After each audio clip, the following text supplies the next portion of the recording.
اور اگر کوئی قرآن ایسا ہوتا کہ اس کی تاثیر سے پہاڑ چل پڑتے یا زمین پھٹ جاتی یا مردوں سے کلام کر سکتے تو کیا یہ لوگ ایمان لے آتے؟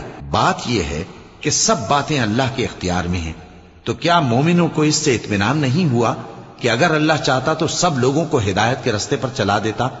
اور کافروں پر ہمیشہ ان کے اعمال کے بدلے آفت آتی رہے گی یا ان کے مکانات کے قریب نازل ہوتی رہے گی یہاں تک کہ اللہ کا وعدہ آ پہنچے۔ بے شک اللہ وعدہ خلاف نہیں کرتا۔ اور تم سے پہلے بھی رسولوں کے ساتھ تمسخر ہوتے رہے ہیں، تو میں نے کافروں کو مہلت دی، پھر میں نے ان کو پکڑ لیا، سو دیکھ لو کہ میرا عذاب کیسا رہا۔